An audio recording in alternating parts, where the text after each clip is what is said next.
My guest today is an AWC senior field ecologist, Georgie Anderson. Georgie works in Western Australia in the Wheatbelt and coordinates our science program at Mt Gibson Sanctuary.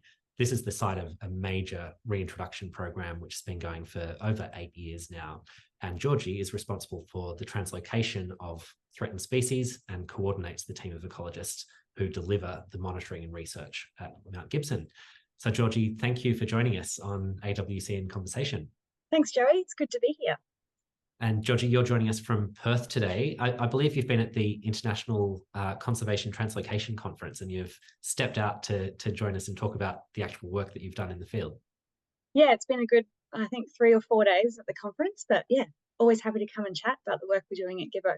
Actually a great opportunity for us to present some of this work because the Conservation Translocation Conference is experts from around the world working on these kinds of translocations.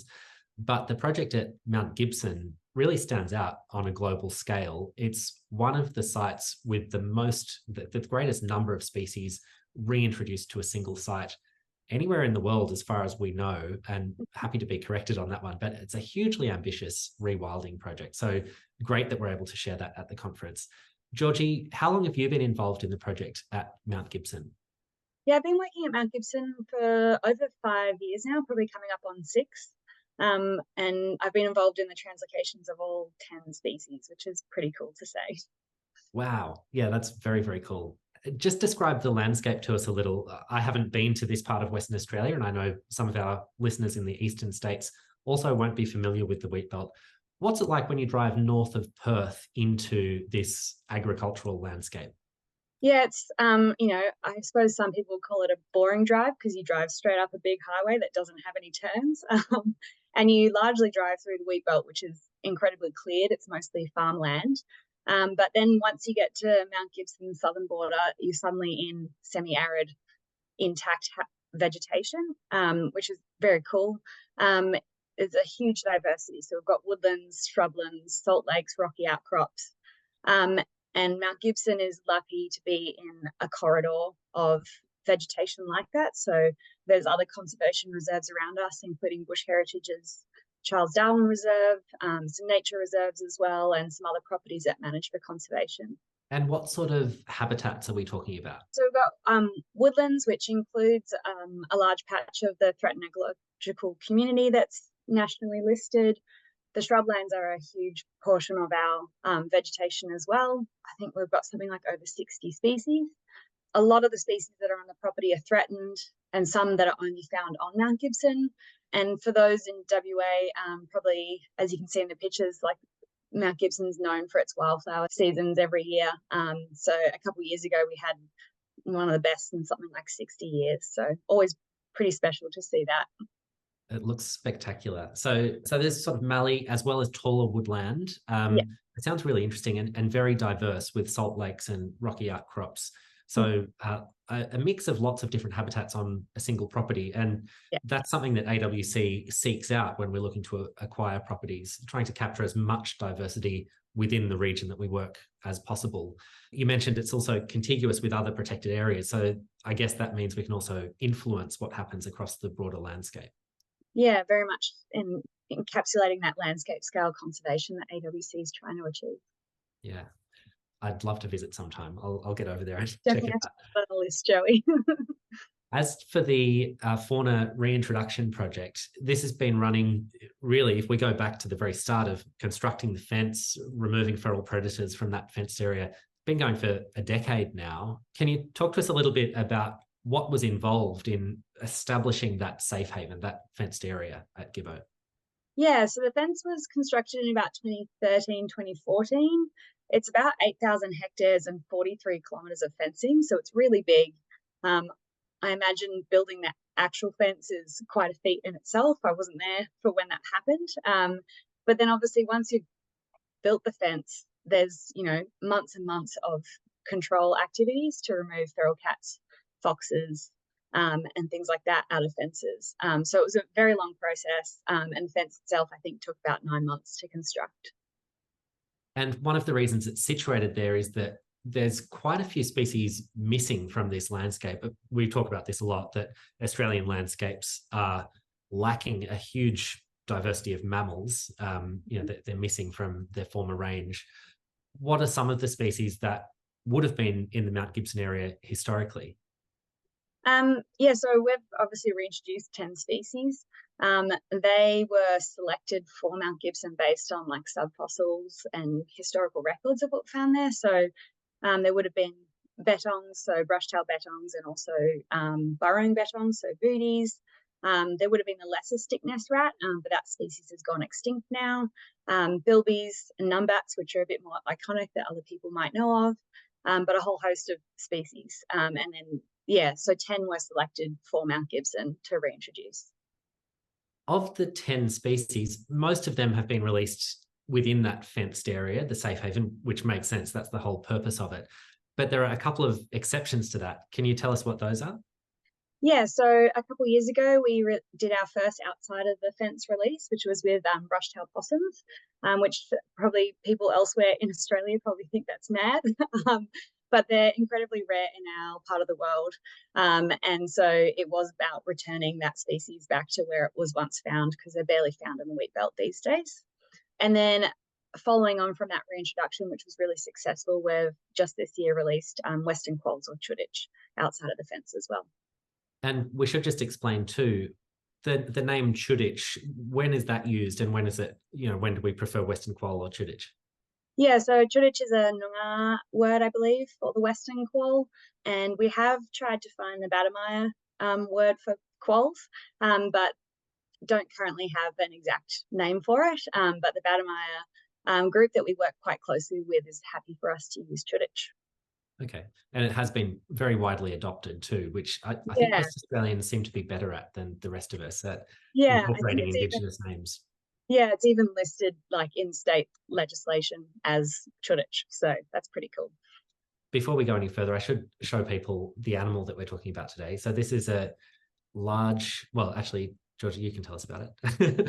If someone hadn't seen a quoll before, or a Western quoll, how would you describe it? Maybe the size of a really small possum, spotted all over. It's got some pretty cute whiskers and usually, a bit of a pointy snout, quite long back feet as well. And I really like their feet because they've got really fun like texture on them, which helps them climb up logs and trees and things like that. These are predators, aren't they? So unlike the other species that we've reintroduced, that's quite a different prospect to be adding a predator back into the ecosystem. What are the considerations that go into a reintroduction like that? Yeah, so I guess, with these reintroductions, we're actually trying to rebuild the ecosystem that was once there. And you can't do that without also reintroducing your mammal predators that were there. But it is also one of the reasons that we've released them outside of the fence. We've got some species inside of the fence that are still establishing and are also a bit more susceptible to predation. And so we don't want to put a new predator into the fence at this stage. And they also, I understand, range quite widely. So, as with all predators, you need a very big area to support a viable population. So I guess that's another reason that outside the fence makes sense for this species. Yeah, I think we'd have to manage a population inside of the fence of quolls a lot more heavily than we would like to. And to be honest, they would probably just climb out. Yeah. Speaking of climbing out, so there's 7 of the species that we've released inside the fence. 7 of the 8 are established or on the way to becoming established. Mm-hmm. Have you detected any of those dispersing outside of the fence? Yeah, so we only have a floppy top on the outside of the fence, so it stops animals from getting in. But anything that can climb out or squeeze through the fencing can get out. And we've got quite a few detections of woylies and bilbies across a large part of Mt Gibson. And we also occasionally get numbats, and we've had like 1 or 2 detections of red-tailed phascogales and shark-bait bandicoots. Wow, so that's actually a lot of the species that were only ever intended to go back inside the fence. Managing to disperse, how do they go? They're getting out into this landscape where there is intensive feral animal control done by AWC, but we know there are still occasional cats and foxes roaming in that unfenced landscape. Do you think those populations are able to persist? Definitely for some of the species, like woylies and bilbies, where they're found elsewhere in Australia, they are found in the presence of cats and foxes, particularly if those cats and foxes are managed like they are at Mount Gibson. But then there's some species like the shark-bay bandicoot, which is only found on feral predator-free islands that we don't think would ever persist outside of the fence. And over the last couple of years, we've been trapping for mammals outside of the fence, and we have confirmed survivorship of woylies between years, which was really exciting. So we know that they're persisting out there, and each year we get more and more detections on our cameras. That's really exciting that, you know, the impact of this one project spreads beyond just the fenced area, but also into the wider Mt Gibson Sanctuary. Yeah, it's very cool to have watched it all happen as well. Yeah. Now, we're talking to you today because just over this past weekend, there's been another release of Western Quolls at Mt Gibson, and I understand this was the third. How has it unfolded? So there were a couple of earlier releases this year. How did they go? Yeah, so earlier in the year, we translocated a total of 34 across 2 translocation events. So one was from Julimar, and the other lot of animals was from Perup and Corbel, which is down near Manjimup. Both of these populations are managed by the Department of Biodiversity, Conservation and Attractions, and we work quite closely to monitor the populations and then release them, catch them and then release them at Mount Gibson. And yeah, and then there are 11 that we've just released from the Taronga Quoll breeding program. Now, Taronga Conservation Society has been a partner in this most recent translocation, and one of the other things we consider is the genetics when establishing a new population of a species like this. Can you talk about where we're sourcing these Western Quolls from, both in the wild and through the captive breeding program, and how we capture as much genetics as possible?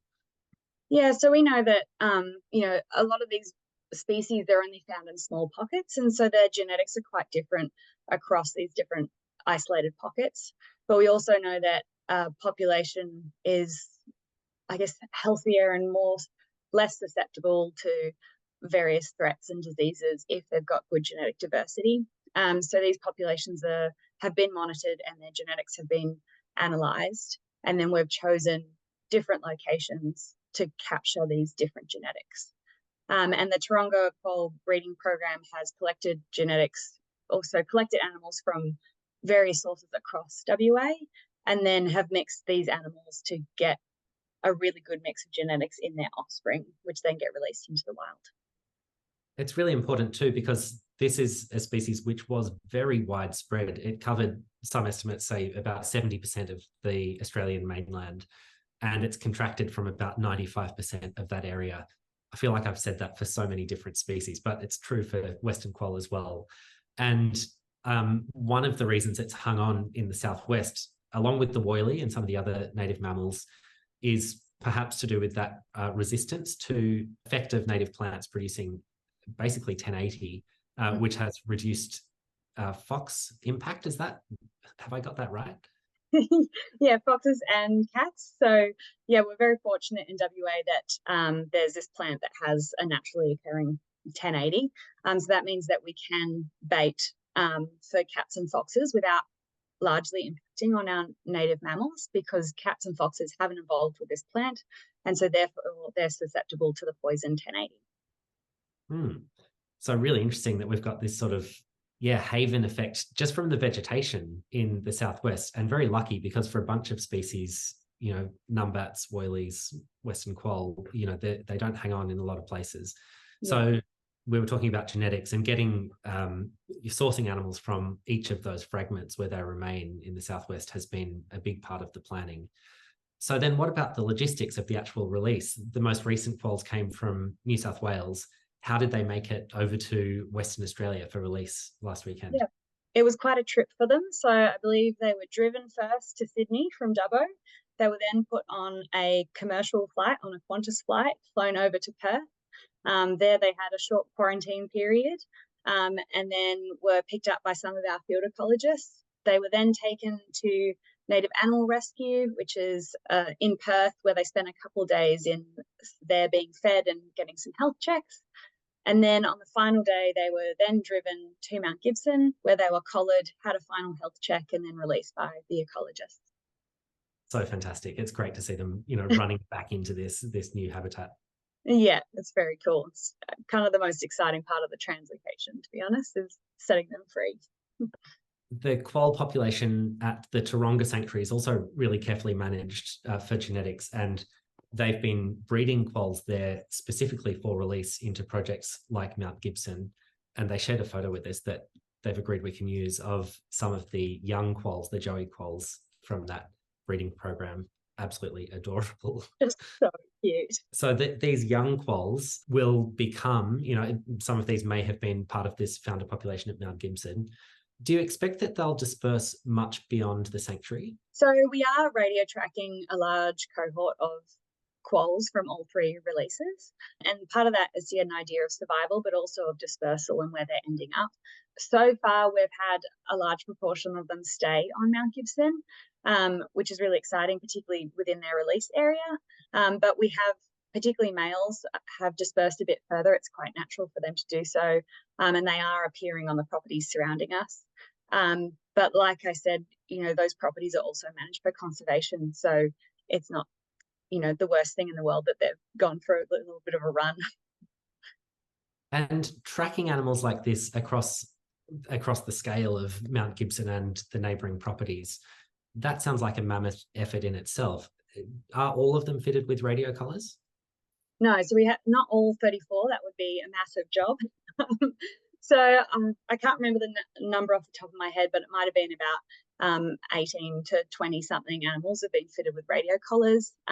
We've tried to aim for a bit of an even sex ratio, so females and males, and different ages as well, to kind of get an idea of what all the different animals are doing. But it's a massive effort to even track one quoll down, particularly if that animal decides to go for a bit of a run. And it takes the entire team using a whole host of different methods as well.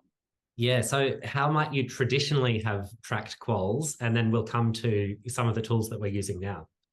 Yeah, so traditionally, and what we are still currently doing, because it always takes all of them, is with a Yagi or a handheld antenna. So they've got VHF collars on them. So they've all got a individual VHF signal that we can tune into with the handheld antenna.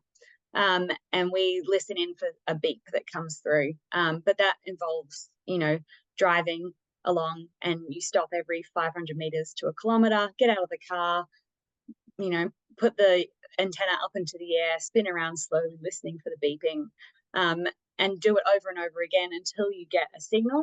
And after that, you have to then track down that signal to figure out exactly where it is, which involves walking through sometimes kilometers of very, very thick bush. Right, and they can be hidden in sort of quite complex dens and dense vegetation or rocky areas. So you're not necessarily finding or getting visual of the animal, but just working out, precisely where you think it is. Yeah. So we often don't get a visual of the animal once we've tracked it to source, but you can usually pinpoint the tree that it's in, or the rabbit warren, or the rocky pile that it's chosen as its home for that night. Okay, that's pretty good. Yeah. Talk us through this map. Is that showing some of the tracked locations? Yeah, this is actually a combination of tracked locations, but also triangulate locations. So if you can get a good signal from a couple different road points, you can actually kind of estimate where that animal's ended up. But some of these road points would also be from the drone that we're using, and also a plane that we put up to radio track as well. I've got an image of the Yagi fitted to a light aircraft. So that gives people a sense of the scale here, tracking these animals from known release sites across hundreds of thousands of hectares, even having to use a plane. Yeah, particularly, Mt Gibson's quite large, and we don't have tracks all throughout the vegetation. So there's large patches of bush that we can't actually access without potentially, spending several days walking very long, close lines, searching for a signal. So this map here is the flight path that a plane took about a month or so ago, when we were just tracking down some animals that we hadn't detected for a while. And you can see the distances that this plane had to fly to pinpoint the locations. So we can triangulate using those radio signals, similar to what we have been doing in ecology for decades. Using planes is probably something that's also been done for a while, but the really sort of cutting edge way to do this is using a drone, like you mentioned. What benefits does that confer, using a more mobile platform like a drone? Yeah, so we've got so a drone and a system from a company called Wildlife Drones. That means that we can put the drone up into the air and we'll actually detect multiple signals all at once. So you don't have to scan them individually. And because of the height that the drone can go to, you can pick up signals from much further away than if you're at the ground. And it also allows us to search some of those like wider patches of bush that we can't access easily as well. It really does feel like a future, sanctuary when we're using things like drones to track individual wildlife. That's really, really cool. And then I assume you analyze, or is there a program that sort of analyzes those locations to work out where the quolls are? Yeah, so there's a program that's all as part of this Wildlife Drones radio tracking system, which you're also looking at the same time as flying the drone. So it's quite complicated and sometimes gets a little busy. It'll tell you whether you've picked up a signal, whether the signal has a mortality signal, and then it can also triangulate as well, but much more accurately than if you were doing it by hand with an antenna. So, Georgie, what do you think Mt Gibson will look like in 5 years or 10 years from now? I know it's relatively dry at the moment, but we're seeing over the long term the trajectory of these populations increase within the safe haven. What might it look like in the future? I think all you need to really do is walk into the fenced area. I've seen changes there myself in the past 5 years. When I started, there weren't that many diggings, whereas now you basically can't take a step without falling down a hole. And I hope that we get to the point where those animals that are leaking out are persisting really well in that wider landscape, and we're starting to see a similar level of digging and presence outside of the fence as well. This is a species that we also hope to reintroduce to a number of other sites in New South Wales, in Central Australia. And, having disappeared from so many sites, what do you think the future is looking like for the Western Quoll today? Yeah, that's a tough one. I think we're all pretty worried about a lot of our threatened mammals in Australia because of the issue of feral cats and foxes, which we all know is incredibly difficult to deal with and to manage. But I think, there's a lot of conservationists working towards saving these species and figuring out how to deal with cats and foxes. And there's a lot of solutions that we're all working towards, including AWC, like having fenced reserves or having really big feral predator management programs that are ongoing. So yeah, I'm hopeful that, with more populations and more work going into the management of the threats, that they'll be doing really well. That's a good note to finish on. Thanks, Georgie. And I think we can have hope for Australian wildlife, knowing that people like you and your team are dedicating their lives to working on sanctuaries like Mt Gibson and really, not just passively managing them, but actively rebuilding populations of species and the whole ecosystem. Thanks, Joey. Yeah, I think we're pretty lucky because we get to work with these species. So fantastic. Well, congratulations on the most recent translocation, and thanks for speaking to us today. Thanks, Joe. It was lovely to chat.